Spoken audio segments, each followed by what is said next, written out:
Hello students, मैं सुधा स्वागत करती हूँ आप सबका आपके अपने चैनल तैयारी ऑनलाइन में। आज हम डिस्कस करने वाले हैं worksheet number 2। Worksheet number 2 class 8 का वर्कशीट है और वर्कशीट है 18 सितंबर 2020 का। और आज का हमारा टॉपिक है प्राकृतिक संसाधन। तो चलिए डिस्कस करते हैं वर्कशीट नंबर 2। अगर आप हमारे चैनल पर नए हैं तो आप हमारे चैनल को सब्सक्राइब कर लें, बेल आइकन को दबाएं ताकि सभी नोटिफिकेशन आप तक पहुंचता रहे। वीडियो को लाइक करें, साथ ही अपने दोस्तों के शेयर अवश्य करें ताकि उन्हें भी क्लास 8 का वर्कशीट सॉल्व करने में हमारी वीडियो से हेल्प मिल सके। तो चलिए बच्चों, स्टार्ट करते हैं वर्कशीट नंबर 2। वर्कशीट नंबर 2 प्राकृतिक संसाधन है और यह वर्कशीट लिया गया है सामाजिक विज्ञान से, संसाधन एवं विकास, पाठ 1 संसाधन से। बच्चों, यहाँ आपको अपना नाम लिखना है और यहाँ आपको आपके शिक्षक का नाम लिखना है। सबसे पहले जानिए प्राकृतिक संसाधन। इट मीन्स नेचुरल रिसोर्स, जो हमें प्रकृति से प्राप्त होता है, जो हमारी आवश्यकताओं को पूरा करता है। रिसोर्स यानी जो हमारी आवश्यकताओं को पूरा करे, वह संसाधन जिससे हम अपनी आवश्यकताओं को पूरा करते हैं या अपनी आवश्यकताओं की पूर्ति करते हैं, उसे कहते हैं संसाधन।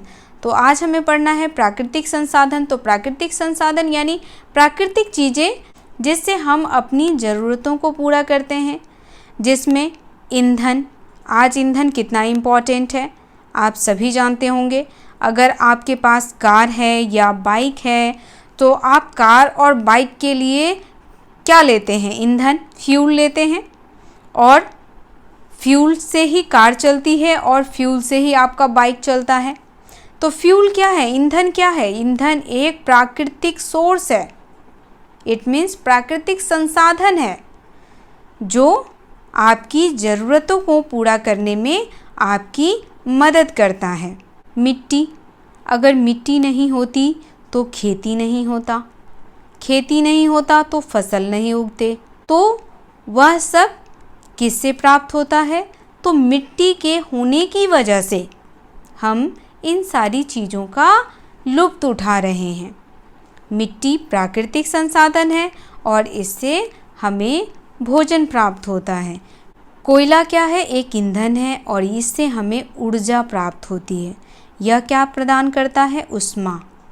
और उस ऊष्मा का प्रयोग हम बहुत सारी चीज़ों में करते हैं।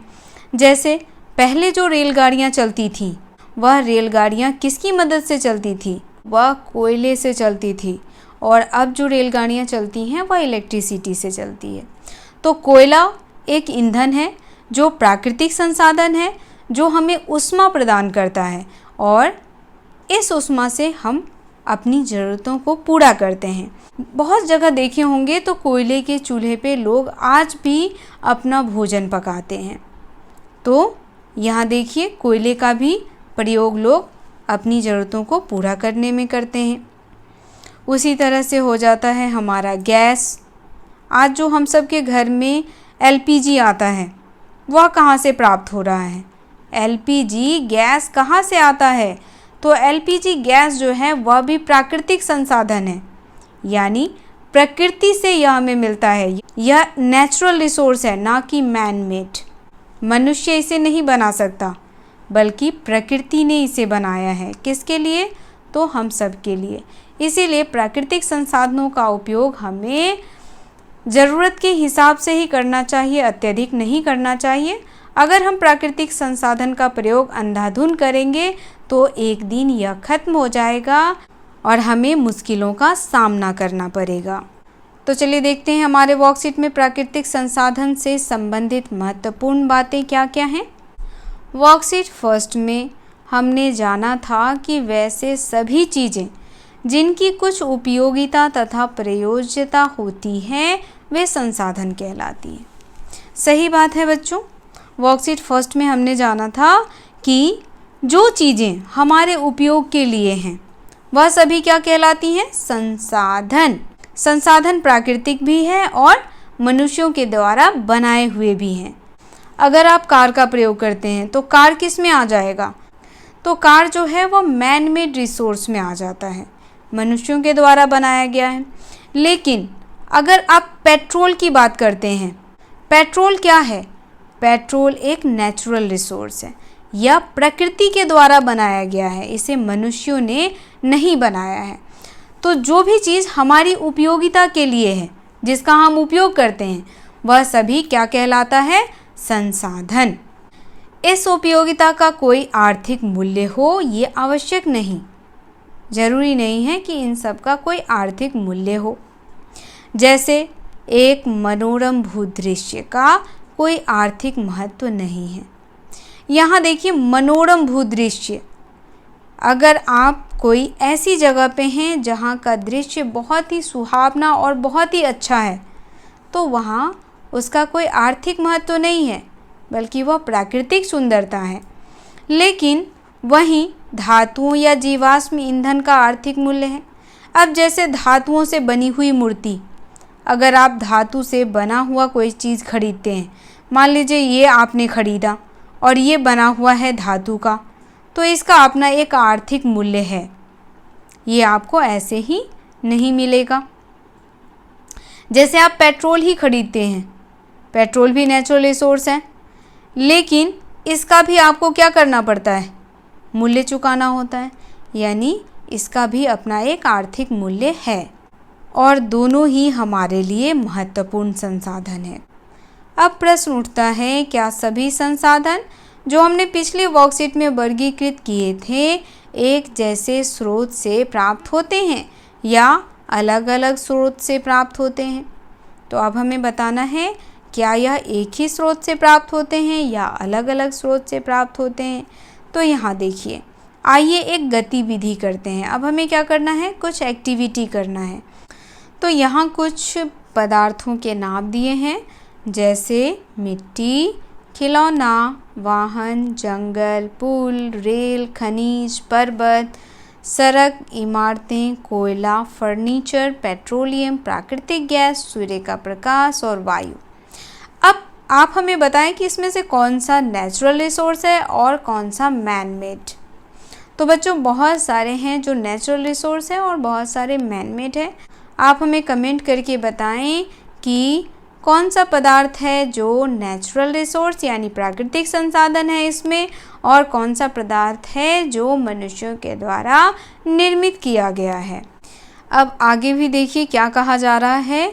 अब क्या आप इन्हें या अन्य पदार्थों जो आपके परिवेश में उपलब्ध है को उनकी उत्पत्ति के आधार पर दो समूहों में वर्गीकृत कर सकते हैं?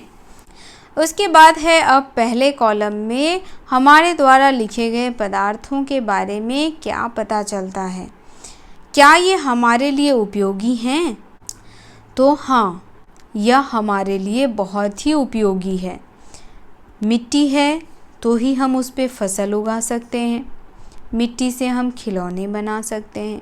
बहुत सारी चीज़ें हैं जो मिट्टी से बनते हैं, जैसे मिट्टी के बर्तन। आप सभी ने देखा होगा, आजकल बहुत सुंदर सुंदर बर्तन मिट्टी के बनाए जाते हैं, मिट्टी के खिलौने और भी बहुत सारी चीज़ें। इन पदार्थों में क्या एक जैसी बात है? प्रकृति का उपहार या मानव द्वारा निर्मित? तो यहाँ कहा जा रहा है, इन पदार्थों में क्या एक जैसी बात है? तो बच्चों, ये सारे पदार्थ जो कॉलम ए में हैं वो सभी प्रकृति का उपहार है। तो यहाँ आपको लिखना होगा, यह सभी प्रकृति का उपहार है। अगला हमारा है, इससे हम क्या सारांश निकाल सकते हैं? तो बच्चों, यह क्या है? हमारे लिए बहुत ही उपयोगी है और यह प्रकृति का उपहार है। इसके बाद कहा जा रहा है, कुछ पदार्थ प्रकृति द्वारा प्राप्त किए जाते हैं और जिनका उपयोग बिना किसी संसाधन के किया जाता है उसे क्या कहते हैं? तो जो पदार्थ प्रकृति के द्वारा प्राप्त होता है उसे हम प्राकृतिक संसाधन कहते हैं।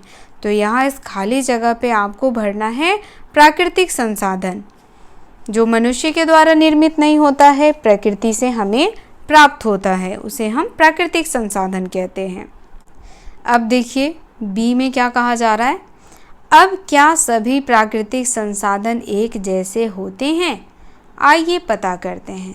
अब हमें क्या पता करना है सभी प्राकृतिक संसाधन के बारे में कि क्या सभी प्राकृतिक संसाधन एक जैसे होते हैं। प्राकृतिक संसाधनों को निम्न 2 वर्गों में वर्गीकृत किया गया है। पहला है वैसे पदार्थ जो प्रकृति में असीमित हैं, जो शीघ्रता से नवीकृत हो जाते हैं। जैसे मिट्टी, आप मिट्टी का कितना भी प्रयोग करेंगे यह समाप्त नहीं होगा। लेकिन वहीं दूसरी तरफ देखिए, कुछ ऐसे संसाधन हैं जिनका भंडारण जो है वह सीमित होता है, उनका नवीकृत होने में हजारों वर्ष लग जाते हैं। जैसे खनिज, खनिज में आ जाता है हमारा क्या क्या, गैस जो हम आज प्रयोग करते हैं। उसके बाद पेट्रोल, पेट्रोल भी ऐसा खनिज है जिसका भंडारण सीमित है। अगर हम इसे ऐसे ही अत्यधिक खर्च कर देते हैं तो आगे हमें बहुत ही प्रॉब्लम फेस करने होंगे।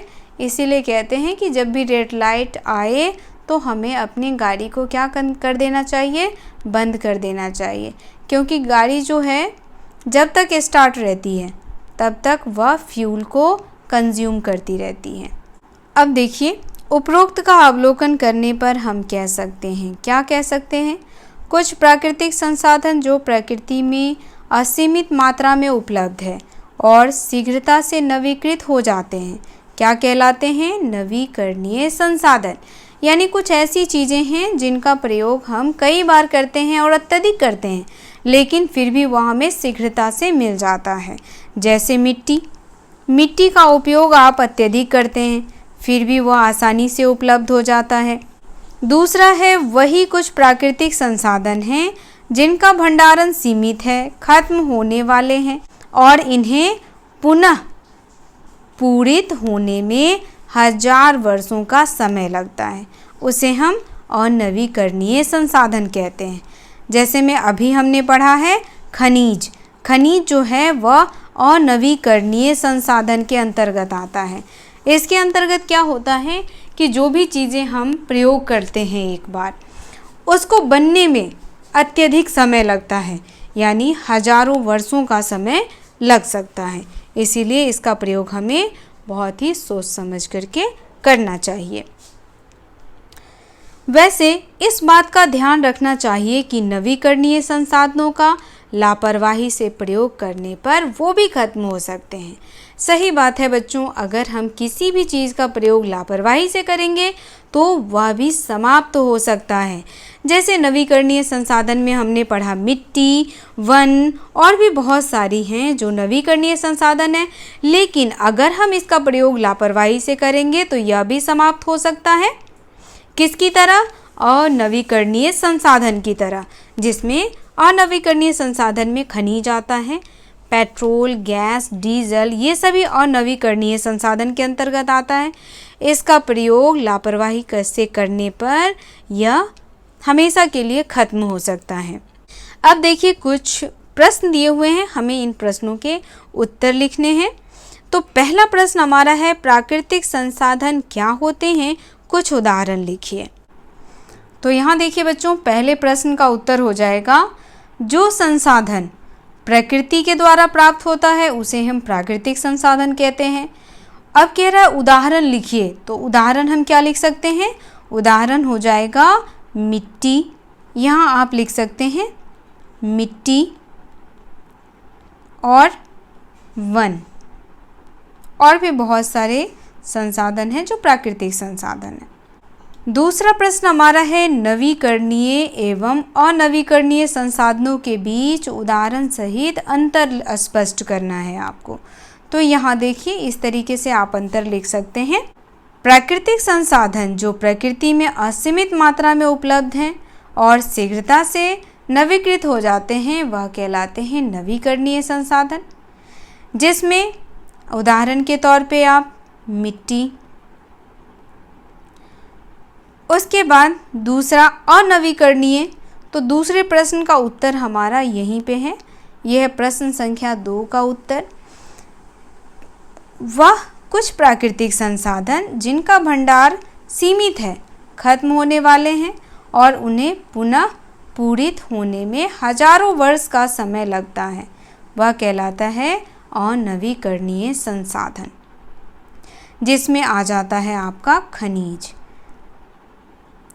आप यहाँ पे पेट्रोल भी लिख सकते हैं, गैस भी लिख सकते हैं, जिनका प्रयोग आप अगर लापरवाही से करते हैं या अत्यधिक करते हैं तो इसको नवीकृत होने में बहुत समय लग जाता है। तो प्रश्न संख्या 2 का आंसर यहाँ पे है, आप यहाँ से इसका आंसर लिख सकते हैं। प्रश्न संख्या 3 देखिए, निम्न प्राकृतिक संसाधनों को नवीकरणीय एवं अनवीकरणीय संसाधनों में वर्गीकृत कीजिए। अब यहाँ देखिए कुछ संसाधन दिए हुए हैं जिसको आपको नवीकरणीय संसाधन और अनवीकरणीय संसाधन में वर्गीकृत करना है। तो सबसे पहले नवीकरणीय संसाधन, तो यहाँ देखिए नवीकरणीय संसाधन में कौन कौन सा आएगा। जो रेड सर्कल वाला होगा वो नवीकरणीय संसाधन में होगा। तो नवीकरणीय संसाधन में हो जाएगा आपका वन नवीकरणीय संसाधन है, जल नवीकरणीय संसाधन है, सूर्य का प्रकाश यह भी नवीकरणीय संसाधन है, वायु नवीकरणीय संसाधन है। उसके बाद अनवीकरणीय संसाधन में कौन कौन सा आएगा। कोयला, अगर आप कोयला का अत्यधिक प्रयोग करते हैं, इसे बर्बाद करते हैं, आने वाले दिनों में आपको कोयला नहीं मिलेगा। दूसरा लोहा, लोहा भी अनवीकरणीय संसाधन में आता है। पेट्रोल भी अनवीकरणीय संसाधन में आता है। अब देखिए चौथा प्रश्न हमारा है, मीठे पानी के स्रोतों के खत्म होने के बाद पृथ्वी पर जीवन विषय पर एक काल्पनिक कहानी लिखिए। बच्चों आपको यहाँ क्या करना है, काल्पनिक कहानी लिखना है। मीठा पानी, जो पानी हम पीने में प्रयोग करते हैं वह मीठे पानी में आता है। तो पृथ्वी पर पानी तो बहुत सारा है, लेकिन पीने के पानी की मात्रा बहुत कम है, इसीलिए हमें पीने के पानी को बर्बाद नहीं करना चाहिए। अगर पीने का पानी समाप्त हो जाएगा तो पृथ्वी पर जीवन भी समाप्त हो जाएगा, क्योंकि जल ही क्या है, जीवन है। जल है तो जीवन है। तो हमें क्या करना चाहिए, पृथ्वी पर जो मीठा पानी है उसे बचा कर रखना चाहिए, लापरवाही से उसका प्रयोग नहीं करनी चाहिए। तो यहाँ आप एक छोटी सी काल्पनिक कहानी बनाएं और हमें बताएं कि मीठे पानी के स्रोत के खत्म होने के बाद पृथ्वी पर क्या होगा। तो बच्चों ये वर्कशीट यहीं समाप्त होता है। मिलते हैं अगले वर्कशीट में। वर्कशीट आपको कैसा लगा आप हमें कमेंट करके बताएं। अगर आप हमारे चैनल पर नए हैं तो आप हमारे चैनल को सब्सक्राइब कर लें, वीडियो को लाइक और अपने दोस्तों को शेयर अवश्य करें, ताकि उन्हें भी क्लास 8 का वर्कशीट सॉल्व करने में हमारी वीडियो से हेल्प मिल सके। तो मिलते हैं अगले वर्कशीट में। आप सबका धन्यवाद।